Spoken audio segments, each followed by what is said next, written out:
In the left corner, we have Thomas Shelby from 20th century Birmingham, England, representing Sigma males around the world. Thomas is the epitome of masculine energy and champion of the manosphere. And in the right corner, money isn't real. The British-American kickboxing champion, entrepreneur, and modern-day alpha male, Emery Andrew Tate my job to instill the III. same warrior spirit in my heart. It'd be painful to become good with women. Your heart's gonna get broken a bunch of times. You have to be prepared for the pain. If you're not ready for pain, you're never gonna be anything. If these two mega influential men from two different time periods met in real life, what would happen? Would they get along? Would they engage in verbal or mental warfare? Or would they simply get to scrapping? I don't know. Well, in this video, we're going to compare these two giants who represent two vastly different personality types and see who hypothetically would come out on top. So let's get into it. Round 1. Andrew Tate has quickly become the spokesmodel for the alpha male genotype.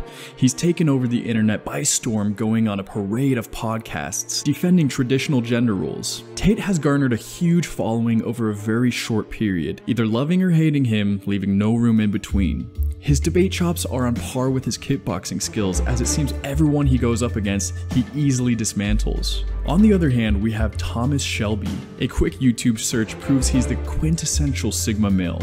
He's a troubled soul who survived tunneling in the First World War, then he led his family from nothing to create a racketeering empire worth millions of dollars in its time. He's gone head to head with some of the most feared politicians and gangsters of his time, and came out victorious each time. Mr. Shelby. Tommy Shelby. The first difference we notice is their tonality.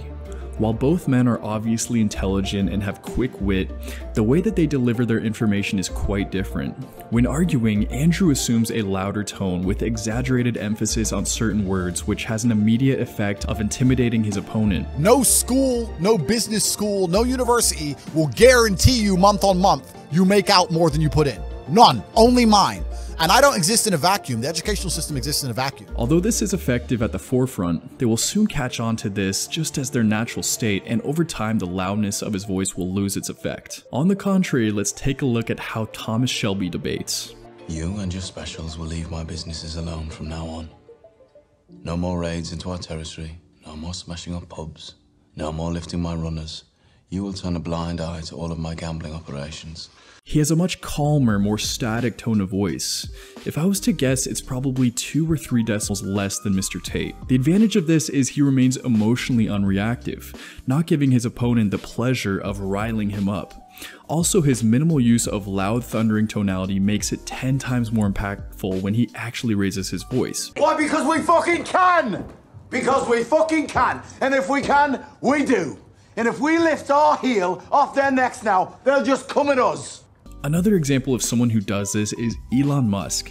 He's a genius, but it can be difficult to listen to him for long periods of time because of his monotone voice and lack of change in his inflection. Since both styles are very effective in different ways, I'm going to give this round a draw. Round 2.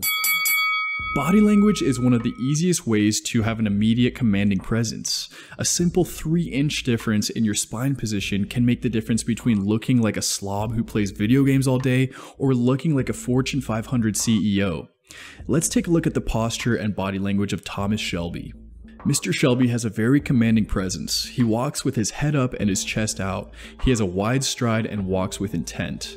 When sitting, he makes expansive movements, showing that he's comfortable taking up space. This is a big sign of confidence. Even when surprised by his enemy, Luca Changretta, who snuck into his office, Tommy nonchalantly turned his back on him and didn't panic or show any sign of being distraught. Now if we take a look at Mr. Tate, we see similarly he has a commanding frame and body language. When sitting, he does usually have an upright position and do expansive movements, but when he gets into a rant, you can see him start to do quick hand gestures and frantic nonverbal movements. I got stuff to do, right? I'm a fast guy. If I sit down, I want to just, okay, tell me the information. Insult me, get it over with. This bodes well when speaking to large audiences, as it has an exceptional effect on the overall energy. One of the masters of this was Adolf Hitler. I'm not drawing a comparison between the two, but there's no doubt in his ability to influence a crowd. But I don't believe his style would match well against someone like Thomas Shelby, who is virtually non-reactive and an emotional brick wall. So this round, I give to Mr. Shelby. Final round. Since both competitors are larger than life and very skilled at what they do, I think this all-out war will come down to the mental strength to keep pushing forward. To be a leader, you need to have the ability to keep your head even when the world around you is burning to the ground. This is what separates the greats from the phonies.